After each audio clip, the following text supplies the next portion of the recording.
خالد بن ولید رسول اللہ صلی اللہ علیہ وسلم کے بہت نزدیک رہے۔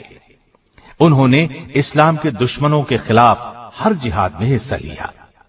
نبی کریم صلی اللہ علیہ وسلم نے فتح مکہ کے بعد محسوس کیا کہ قبیلہ حوازن اسلام کے راستے میں رکاوٹ بن رہا ہے۔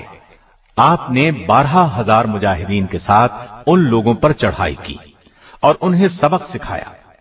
خالد بن ولید اس غزوے میں بھی شریک رہے۔ وہ عرب قبائل کو اسلام کے دائرے میں لانے کی تگ و دو کرتے رہے۔ مکے کے ارد گرد کے قبائل پر غلبہ پانے کے بعد مدینہ واپس تشریف لائے اور حج کی تیاری شروع کر دی۔ پھر نبی کریم صلی اللہ علیہ وسلم کی قیادت میں 1,00,000 سے زائد مسلمان حج ادا کرنے کے لیے مکے کی طرف روانہ ہوئے۔ سیدنا خالد بن ولید بھی آپ کے ساتھ تھے۔ انہوں نے میدان عرفات میں نبی کریم صلی اللہ علیہ وسلم کا خطبہ بہت غور سے سنا اور سمجھ گئے کہ آپ کی رحلت کا وقت قریب آ پہنچا ہے۔ حج کے سفر سے واپسی پر نبی کریم صلی اللہ علیہ وسلم علیل ہو گئے۔ تمام صحابہ رضی اللہ عنہم بہت اداس تھے۔ انہیں اس بات کی گھبراہٹ تھی کہ کہیں رسول اکرم صلی اللہ علیہ وسلم رحلت نہ فرما جائیں، جبکہ نبی کریم صلی اللہ علیہ وسلم کی رہنمائی اور قیادت کی ابھی بہت ضرورت تھی۔ آخر کئی روز کی علالت کے بعد نبی کریم صلی اللہ علیہ وسلم دنیا سے رخصت ہو گئے۔ انا للہ و انا الیہ راجعون۔ صحابہ پر غم کا پہاڑ ٹوٹ پڑا۔ خالد بن ولید بھی دوسروں کی طرح بہت غمزدہ تھے۔ آخر کار سب نے یہ حقیقت تسلیم کر لی کہ ہر انسان کو ایک دن یہ عارضی زندگی چھوڑ کر دوسرے جہاں جانا ہے۔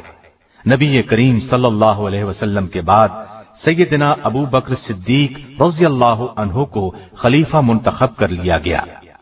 دوسری طرف عرب کے بعض قبائل مرتد ہو گئے۔ چند افراد نے جھوٹی نبوت کا دعویٰ کر دیا۔ انہوں نے مدینے کی مرکزی حکومت کے خلاف ایک فتنہ کھڑا کر دیا۔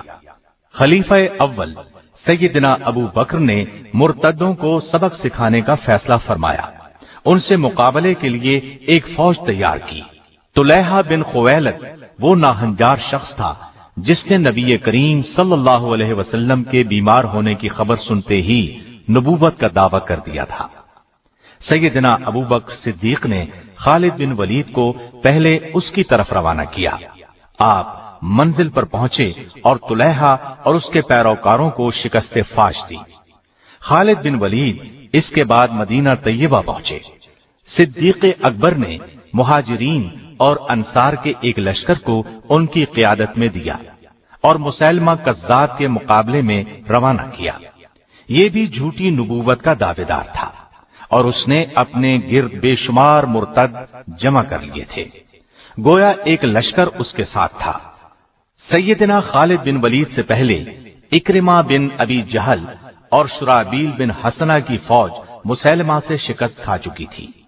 مسیلمہ کو خالد بن ولید کی آمد کا پتہ چلا تو وہ ان کے مقابلے میں 40,000 کا لشکر لے کر میدان میں آیا۔ دونوں فوجیں آپس میں ٹکرائیں، گھمسان کا رنگ پڑا، زبردست جنگ ہوئی، لیکن مسیلمہ کے لشکر میں کسی کمزوری کے آثار نظر نہ آئے۔ آخر سیدنا خالد بن ولید نے ایک جنگی حکمت عملی اختیار کی۔ پورے لشکر کو قبائل کی بنیاد پر تقسیم کیا، ہر قبیلے کا ایک کمانڈر نامزد کیا اور سب سے فرمایا جان توڑ کر لڑنا۔ اب میں دیکھوں گا کہ کون سا قبیلہ جنگ میں پسپائی اختیار کر رہا ہے اور کون سا پیش قدمی کر رہا ہے۔ اس طرح ہر قبیلے نے بے جگری سے مقابلہ کیا۔ اس طرح مسیلمہ کی فوج کے پاؤں اکھڑ گئے۔ وہ پسپا ہوتے ہوتے ایک باغ میں داخل ہو گیا۔ باغ کے گرد مضبوط چار دیواری تھی۔ اندر داخل ہوتے ہی مرتدوں نے باغ کا دروازہ بند کر لیا۔ دروازہ انتہائی مضبوط تھا، اس کو توڑنا آسان نہیں تھا۔ دوسری طرف دیوار بہت اونچی تھی، اس کو پھلانگ جانا بھی ممکن نہیں تھا۔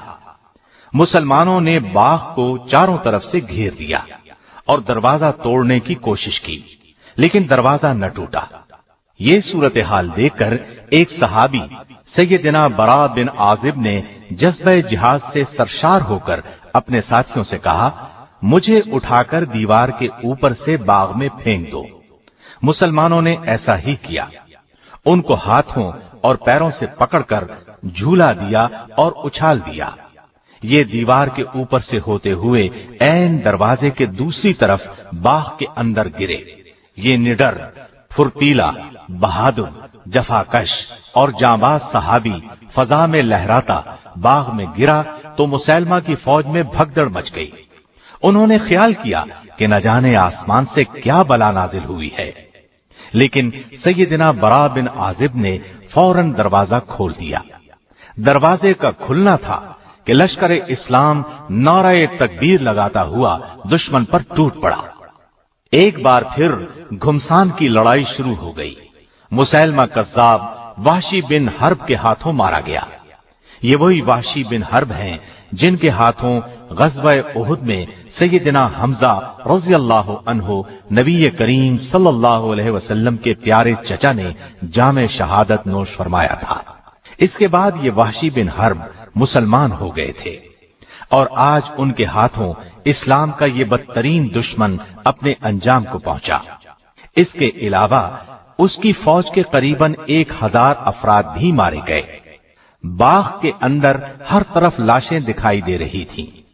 اس کے بعد اس باغ کا نام حدیقۃ الموت یعنی موت کا باغیچہ مشہور ہو گیا۔ اس جنگ کو جنگ یمامہ کہا جاتا ہے۔